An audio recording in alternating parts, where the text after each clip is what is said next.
Guys, कैसे हैं आप लोग। आशा करती हूँ आप सभी लोग सुखी होंगे, स्वस्थ होंगे और प्रसन्नचित्त होंगे। आज मैं आप लोगों के लिए जो कहानी लेकर के आई हूँ उस कहानी का नाम है गूंगा और ये कहानी लिखी है शिवानी जी ने। चलिए कहानी शुरू करते हैं। सर्जन पंड्या को दूर से देखने पर लगता कोई अंग्रेज चला आ रहा है। सुर्ख गालों पर सुख, संतोष और स्वास्थ्य की चमक थी। उनके हाथ में कुछ ऐसा यश था कि उनकी प्रतिभा का स्पर्श पाते ही मुरझाए मरीज भी चंगे होकर बैठ जाते। उनकी फीस भी उनके व्यक्तित्व की ही भांति रोबीली थी। ऐसा वैसा व्यक्ति तो उनकी फीस सुनकर ही पीला पड़ जाता, पर रोगी के पीले चेहरे से भी उनकी आंखों में करुणा नहीं उभरती। कभी कभी वे अपनी विकट फीस में थोड़ा सा अंतर भी कर देते थे, बशर्ते मरीजा सुंदरी हो या मरीज किसी मौलिक बीमारी का नमूना हो। पर असंख्य रोगियों को जीवन दान देने वाला यह अनोखा मसीहा अपनी ही पत्नी का इलाज नहीं कर सका था। एक ही पुत्री को जन्म देकर उसकी पत्नी सौर में ही पगला गई थी और सर्जन उसे ठीक नहीं कर पाए थे। 16 वर्ष से वह आगरा के पागल खाने में पड़ी थी। बीच बीच में सर्जन उसे देखने भी जाते थे और कुछ लोग तो कहते थे कि वह उतनी पागल नहीं थी कि उसे घर न लाया जा सके। पर सर्जन कभी लौटकर पत्नी के उन्माद का प्रसंग भी पुत्री के सामने नहीं छेड़ते और ना पुत्री ही कुछ पूछती। सर्जन की कन्या का नाम था कृष्णा, रंग था गेहुआ, पर मुख श्री अनुपम थी। सघन कृष्णवेणी को वह ढीली ढाली गूंथकर पीठ पर डाल देती। माँ के अभाव को पिता के स्नेह ने कभी खटकने नहीं दिया था। देख रेख की लगाम तो नहीं थी, पर पिता का शासन कड़ा था।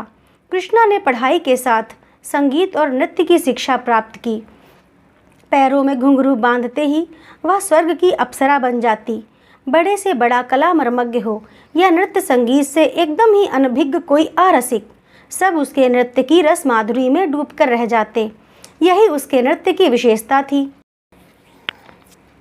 एक बार एक नृत्योत्सव में 3 घंटे तक नाचकर दर्शकों को मंत्रमुग्ध किया और अंत में जब हाथ जोड़कर दर्शकों की ओर सिर झुकाया तो तालियों से हॉल गूंज उठा। सर्जन की आंखों में आनंदाश्रु छलक उठे। अंतःकरण को अमृत वृष्टि से परिप्लावित करती उस छवि को एकटक देखते एक और व्यक्ति की भी आंखें तरल हो गई थीं और वह था तरुण स्क्वाड्रन लीडर वी डिसूजा। वह कृष्णा के पड़ोसी डॉक्टर डिसूजा का पुत्र था। उसके पिता सर्जन के क्लिनिक में ही काम करते और सर्जरी में ही हाथ में छुरी लग जाने से टिटनेस से उनकी मृत्यु हो गई थी।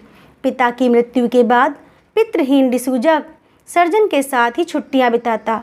कृष्णा के आकर्षण जाल में वह किस बुरी तरह से फंस गया है यह वह उसी दिन जान पाया। स्वभाव से ही लजीले उस सौम्य गोवानी युवक पर सर्जन का अत्यंत स्नेह था। उसके लंबोतरे चेहरे पर सांवले रंग की चमक थी।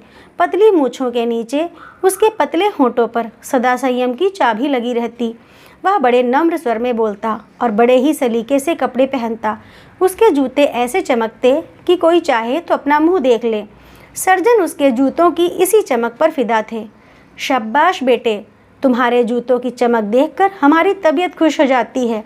जो शख्स अपने जूते चमका कर रखता है उसका दिल भी हमेशा चमकता रहता है। पता नहीं सर्जन का कथन किस अंश तक सच था, पर डिसूजा का दिल सचमुच ही एकदम साफ था। वह जितना ही कृष्णा से बचकर निकलता वह उसे उतना ही घेर लेती। इसी बीच सर्जन को अपने निसंतान बूढ़े चाचा की क्रिया निपटाने पहाड़ जाना पड़ा। कुछ ही दिन पूर्व उसके चाचा का अनुनय भरा पत्र आया था। मैं मरणासन्न हूँ। मेरी मृत्यु के बाद जैसे भी हो मुझे पीपल पानी कर जाना, नहीं तो मेरी आत्मा भटकती रहेगी। सर्जन प्रगतिशील विचारों के होकर भी घोर सनातनी थे। अपने राजप्रसाद के गुसलखाने में लघु शंका से निवृत्त होने भी जाते तो जनेऊ कान पर चढ़ा होता। चाचा की आत्मा को तो उन्होंने भटकने से बचा लिया, पर पुत्री की आत्मा भटक गई। 13वीं कर लौटे तो चित्त प्रसन्न था। आत्मीय स्वजनों ने उनकी पुत्री के लिए एक हीरे सा टुकड़ा वर ढूंढ दिया था। कृष्णा उन्हें लेने एयरपोर्ट पर आई। क्यों बेटी, कांतम्मा तुम्हें छोड़कर छुट्टी ले घर तो नहीं चली गई? उन्होंने पूछा। कांतम्मा उनकी वर्षों पुरानी बूढ़ी आया थी। ना पापा, नम्रमुखी कन्या उन्हें कुछ पीली सी लगी। पापा, मेरे लिए पहाड़ की मिठाई बाल सिंघौड़ी लाए या नहीं? बच्ची की तरह मचलकर उसने पूछा। लाया क्यों नहीं, और भी एक चीज़ लाया हूँ, अपनी दुलारी बेटी के लिए। जानती हो क्या? सर्जन ने मुस्कुराकर कहा। क्या पापा? एक सुंदर सा वर, जिसे ढूंढने ही शायद भगवान ने मुझे पहाड़ भेजा था। सर्जन ने कनखियों से बेटी की ओर देखा और ममता से उनका गला भराया। थोड़े ही दिनों में उनकी बेटी पराई हो जाएगी। कृष्णा का चेहरा आश्चर्यजनक रूप से सफ़ेद लग रहा था। वह पहले गुमसुम हो गई, फिर अचानक दृढ़ स्वर में बोली, आपको मेरे लिए वर नहीं ढूंढना होगा, मैंने वर ढूंढ लिया है। सर्जन दंग रह गए। कहती क्या है लड़की, कहाँ से वर ढूंढ लिया? यहाँ तो अपने समाज का एक परिवार भी नहीं था। क्या बात कर रही है पगली, कैसा वर? उन्होंने स्वयं को करुण बनाकर पूछा। हाँ पापा, मैं विक्की से ही ब्याह करूँगी। सामान्य सी किशोरी के कंठ की दृढ़ता में कहीं भी नम्रता की मिठास नहीं थी। सर्जन क्रोध से कांपते चुपचाप अपनी मूछें नोचने लगे। सामान्य सा पायलट डिसूजा, उस पर भी ईसाई, और कहाँ कुमाऊँ के महापंडितों के खानदान की पुत्री कृष्णा। कार घर पहुंची तो डिसूजा को बुलाने आदमी भेजा। पता लगा डिसूजा मद्रास चला गया है। शासन की लक्ष्मण रेखा में पुत्री को बांधकर सर्जन निश्चिंत हो गए। बिना उनसे पूछे अब वह गुसलखाने भी नहीं जा सकती थी। सर्जन को इसी बीच जयपुर की मेडिकल सेमिनार में अध्यक्षता करने जाना पड़ा। कांतम्मा को कड़ी हिदायतें देकर वे 2 और बूढ़ी नौकरानियां तैनात कर गए, किंतु 3 जोड़ी बूढ़ी आंखों को धोखा देने के लिए कृष्णा की एक ही जोड़ी जवान आंख काफ़ी थी। डिसूजा खबर पाते ही छुट्टी लेकर आ गया और दोनों फिर लुक छिप कर मिलने लगे। पापा के आने में केवल 8 दिन हैं विक्की। एक दिन कृष्णा ने उसकी छाती पर माथा टिकाकर कहा, तुम्हें 5 दिन बाद लंबी ट्रेनिंग के लिए फ्रांस जाना है। क्यों ना हम सेंट पॉल के बूढ़े पादरी की खुशामद कर शादी कर लें? पापा फिर कर ही क्या लेंगे। एक शाम दोनों जंगल में खो गए। बच्चों की भांति एक दूसरे का हाथ कसकर पकड़े सेंट पॉल से लौटे। दूसरे दिन डिसूजा चला गया। सर्जन लौटे। 2.5-3 माह तक मरीजों में फंसे रहे। एक दिन लेटे लेटे वे अखबार पढ़ रहे थे कि पहले ही पृष्ठ पर तरुण भारतीय पायलट की मृत्यु की खबर देखकर चौंक गए। डिसूजा की मृत्यु हो गई थी। वे मन ही मन ईश्वर को लाख लाख धन्यवाद दे रहे थे कि एक चीख सुनकर चौंक पड़े। कृष्णा उनके पीछे खड़ी थी। उसका रोना और कोई ना सुन ले, यह सोचकर सर्जन ने चट से उसे कमरे में धकेलकर अंदर से चिटकिनी चढ़ा दी। पर कृष्णा सिसकती रही। क्या तूफान मचा रखा है तुमने? कोई नादान बच्ची तो नहीं हो? तुम्हें पता होना चाहिए कि तुम्हारी शादी तय हो चुकी है। बाल बिखराए ही कृष्णा तड़प कर उठ बैठी। मेरी शादी हो चुकी थी पापा। क्या बकती है? सर्जन ने तिलमिलाकर बेटी की ओर चांटा साधा, फिर बड़ी चेष्टा से बिना मारे ही हाथ खींच लिया। हाँ पापा, 3 माह पहले सेंट पॉल के पादरी ने हमारी शादी करवाई थी। विक्की मेरा पति था। उसके होंठ कांपने लगे। चुप कर बेहूदी, तुम अभी नाबालिग हो, शादी हो ही कैसे सकती थी? गुस्से से पैर पटक कर सर्जन धड़धड़ाते पादरी के पास गए। न जाने कितने के चेक से उसका मुंह बंद किया। लौटे तो कृष्णा को समझाते हुए कहा, मैंने पादरी को समझा दिया है, वह सब रिकॉर्ड जला देगा। खिलवाड़ को कोई भी धर्म शादी नहीं कह सकता। पर एक बात और है पापा। सिर झुकाकर कृष्णा जमीन में गड़ गई। क्या? चीखकर ही पूछा सर्जन ने। मैं माँ बनने वाली हूँ। दोनों हाथों से मुंह ढांपकर वह सिसक उठी। नियत से जूझकर सर्जन अब धराशायी थे। रात भर वे पिंजड़े में बंद शेर की तरह चक्कर लगाते रहे। फिर भोर होते होते उन्होंने कमर कस ली। दूसरे दिन वे पुत्री को लेकर यह कहकर चले गए कि सगाई की रस्म पूरी करने वे पहाड़ जा रहे हैं। मार्ग में उन्होंने बेटी को कितना समझाया। 18 वर्ष की जिंदगी वह अकेली नहीं काट सकती। दिल्ली में एक बहुत बड़े महिला आश्रम की संचालिका काशीबाई को वे जानते थे। कुछ वर्ष पूर्व उसे ब्रेस्ट कैंसर हो गया था। उन्होंने उस विधवा सुंदरी को कभी जीवन दान दिया था। आज उसी का प्रतिदान मांगने जा रहे थे। सब कुछ सुनकर काशीबाई हंसकर बोली, आप निश्चिंत रहें सर्जन, किसी को कानो कान खबर नहीं होने की। भाग्य ने सर्जन पर दया करके समय से पूर्व कृष्णा को मुक्ति दे दी। सतमासी पुत्र को जन्म देकर वह 4 माह बाद घर लौट आई। कुछ ही दिनों बाद उसके विवाह की तैयारियां जोर शोर से होने लगीं। 7 फेरे लगाकर सप्तपदी पूर्ण हुई तो सर्जन के दिल का पहाड़ हट गया। काशीबाई पर उन्हें पूरा भरोसा था और किसी को कानो कान कुछ खटका भी नहीं हुआ था। धीरे धीरे समय बीतता गया। विवाह को अब 6 वर्ष पूरे हो गए थे। कृष्णा के एक 5 वर्ष का पुत्र भी था, किंतु अभी भी उसके सौंदर्य में वही अल्हड़ सा भोलापन था। वह नृत्य का निरंतर अभ्यास करती थी। उसके ओडिसी और भरतनाट्यम की ख्याति राजधानी तक पहुंची और महारानी के स्वागत समारोह में उसे आग्रहपूर्वक आमंत्रित किया गया। वह अपने पति और पुत्र के साथ ही आई थी, क्योंकि ठीक 7वें दिन उसके पति को वॉशिंगटन दूतावास में सेक्रेटरी के पद का भार ग्रहण करने पहुंचना था। दुर्भाग्य से ठीक नृत्य समारोह के दिन ही राजीव को तेज ज्वर हो आया। इकलौता जिद्दी लड़का माँ के गले में अपनी ज्वराक्रांत तपती बाहें डालकर झूल गया। नहीं मम्मी, तुम यहीं रहो। बड़ी कठिनता से एक इलेक्ट्रिकल ट्रेन और चॉकलेट का उत्कोच देकर कृष्णा को छुट्टी मिली। उस दिन के नृत्य प्रदर्शन ने उसके गले में कीर्ति की जयमाला डाल दी। स्वयं महारानी एलिजाबेथ ने उसके दोनों हाथ पकड़कर उसे बधाई दी। प्रशंसा और तालियों के नशे में झूमती वह पति के साथ कार में लौट रही थी कि सर्र से महिला आश्रम के पास से कार गुजर गई। एक पल ही में उसकी सारी प्रसन्नता उड़ गई। जिस घाव की सूखी पपड़ियां तक झर गई थीं, वही आज नासूर बन गया था। घर पहुंची और बच्चे को छाती से चिपटाकर लेट गई, पर सो नहीं सकी। माँ को पाकर राजीव ने प्रसन्नता से छाती में मुंह छिपा लिया। पीपल के पेड़ के साये में घिरी आश्रम की छोटी सी कोठरी में मूंज की झूला सी चारपाई पर एक अभागा सो रहा था। उसके पास मुंह छिपाने को किसी की छाती नहीं थी। उसे सदा के लिए छोड़े जाने पर भी माँ ने किसी प्रकार का समझौता नहीं किया था। ना उसे माँ के लौटने का इंतज़ार था, ना बिछोह का दर्द। वह दिन भर आश्रम के लावारिस बच्चों से पिटता रहता। उसकी शांत आँखों में एक अजब उदासी थी। ना वह किसी से बोलता था, ना किसी से झगड़ता भी कैसे? वह बहरा था और बोलता भी क्या? बेचारा जन्म से ही गूंगा था। कृष्णा को यह सब कुछ पता नहीं था। 5 वर्षों में वह कई बार उसे देखने को व्याकुल हो उठी थी, पर उसने पापा को आश्रम में कभी पैर भी ना रखने का वचन दिया था। फिर क्या पता, शायद मर ही गया हो। बेचारी कृष्णा क्या जानती थी कि ऐसे बच्चे जिनकी मौत की मिन्नतें मांगी जाती हैं, कभी नहीं जाते हैं वे जिनकी ज़िंदगी की भीख के लिए दामन फैलाए जाते हैं। सोमवार को उसे विदेश जाना था। बच्चे का बुखार उतर गया था और वह अपनी रेल से खेल रहा था। पति कहीं गए थे। कृष्णा ने अपनी कार निकाली और उसी दुकान पर पहुंची जहां से खिलौने की रेल खरीदी थी। ठीक वैसी ही रेल खरीदी, एक बड़ा सा भालू लिया और कई चॉकलेटों से बैग भरकर आश्रम की ओर चल पड़ी। थोड़ी दूरी पर कार पार्क कर उतरी तो कलेजा धड़कने लगा। क्या पता काशीबाई की बदली हो गई हो।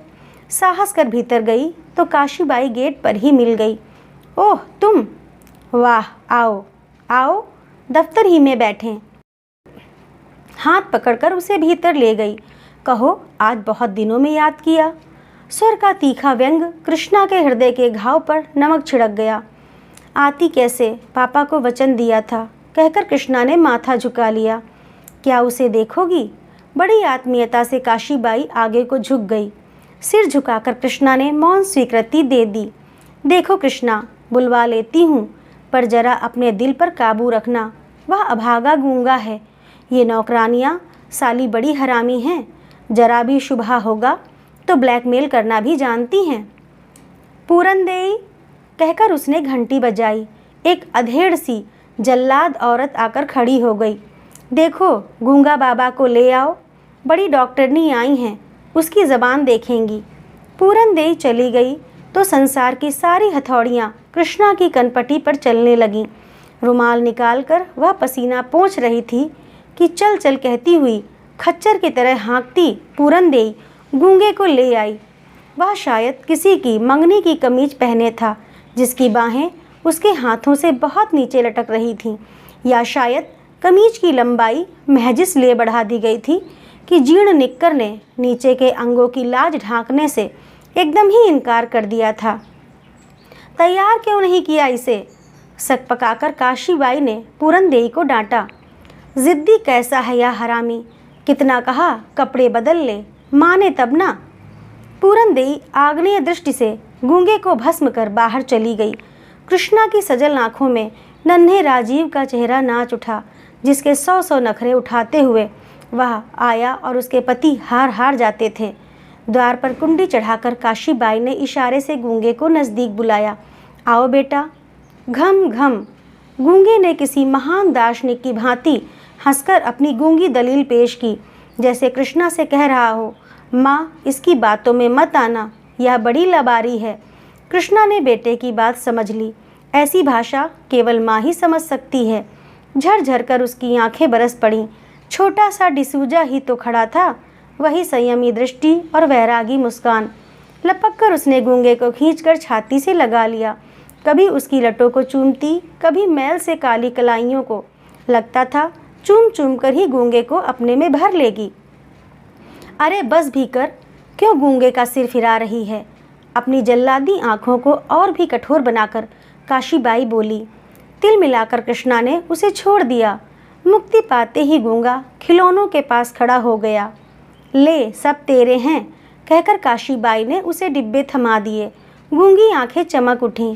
कभी इंजन को उठाता, कभी रंगीन लाल हरे रेल के डिब्बे को, कभी ताली बजाता और कभी गोल गोल घूमकर नाचता। घम घम मम मम। अब तुम जाओ कृष्णा, बड़ी देर से दरवाज़ा बंद है। मुई पूरनदेई कहीं द्वार पर ही कान लगाए खड़ी ना हो। वाह, अंगूठी तो बड़ी सुंदर है तुम्हारी। लालची दृष्टि का संदेश कृष्णा समझ गई। चट अंगूठी उतारकर उसने काशीबाई को पहना दी और मूक करुण दृष्टि से अपना संदेश भी दे दिया, मेरे गूंगे का ध्यान रखना। फिर हृदय पर पत्थर रखकर वह उठी, एक बार गूंगे को चूमा और तीर सी बाहर छिटक गई। सोमवार को वह पति के साथ विदेश चली गई। कुछ ही महीनों में भारतीय सेक्रेटरी की नृत्य प्रवीणा पत्नी की चर्चा पूरी एम्बेसी में थी। एक बार टेलीविज़न पर उसका नृत्य हुआ और एक दिन उसे एक पत्र मिला, एक गूंगे बहरे बच्चों की संस्था संचालिका मदर मारिया का। क्या वे उनके अभागे बच्चों के सम्मुख अपना मनोहारी नृत्य प्रस्तुत कर कृतार्थ करेंगी? कृष्णा ने एकदम स्वीकृति दे दी। 3 घंटे तक वह नाचती रही। गूंगे चेहरों पर खुशी की चमक उसके लिए करोड़ों तालियों की गड़गड़ाहट से भी बढ़कर थी। नृत्य समाप्त हुआ और मदर का हाथ पकड़कर एक देवदूत सा सुंदर बालक आया और उसे फूलों का गुच्छा भेंट किया। धन्यवाद बच्चे, क्या नाम है तुम्हारा? पूछते ही कृष्णा को अपनी अल्प बुद्धि पर क्रोध आया। ओह मिसेस त्रिपाठी, यह बेचारा तो जन्म से ही गूंगा है। मदर ने कहा, इसकी माँ इसे हमारे आश्रम के द्वार पर डाल गई थी, फिर पलटकर नहीं आई। यीशु उसे क्षमा करें। मदर ने क्रॉस बनाया। कृष्णा एक टक उस बच्चे के सुनहरे माथे को देखती रही, फिर टप टप कर उसके आंसू रत्न जटित वलयों को भिगोने लगे। यह क्या मिसेस त्रिपाठी, आप रो रही हैं? आश्चर्य से मदर ने पूछा और फिर बढ़कर उन्होंने कृष्णा के दोनों हाथों को चूम लिया। काश ऐसे ही प्रत्येक मानव दूसरे के दुख दर्द के लिए रो सकता। एक विदेशी गूंगे बच्चे के लिए आपकी आंखों में आंसू देखकर मुझे कितनी प्रसन्नता हुई, कितनी। बेचारी मदर क्या जानती थीं कि वे आंसू केवल उस विदेशी गूंगे बालक के लिए ही नहीं थे, वे उसके लिए भी थे जो अपनी दुबली कलाइयों से खिड़की की सलाखों को जकड़े ही सो रहा था। उसकी छाती से एक मैला सा कपड़े का भालू चिपका था। उसकी रेल काशीबाई ने आश्रम के खिलौनों के कमरे में बंद कर दी थी। वह कितना रोया था, पर कौन सुनता। आश्रम में मोटरों में बैठकर खादी की टोपी लगाए मेहमान आते, बच्चों को साफ कपड़े पहनाए जाते, मिठाई बंटती, पर गूंगा मिठाई फेंक कर अपनी रेल के लिए मचलता रहता। समुद्र की उत्तंग लहरों की भांति नाना तर्क वितर्कों की लहरें उसके नन्हे से कलेजे की कछार पर सिर पटक पटक कर व्यर्थ ही लौट जाती। वह कितना कुछ पूछना चाहता है, मेरी रेल क्यों छीन ली? इतने मेहमान आते हैं पर वह क्यों नहीं आती जिसने मुझे चूम चूम कर खिलौने दिए थे? आज मेरी पीठ पर काशीबाई ने बेत क्यों मारे? मैंने तो पूरनदेई की पीठ पर दांत ही काटे थे। पर वह तो मुझे रोज रोज मारती है, उसे बेंत क्यों नहीं पड़े। पर वह अभागा कुछ भी नहीं पूछ सकता।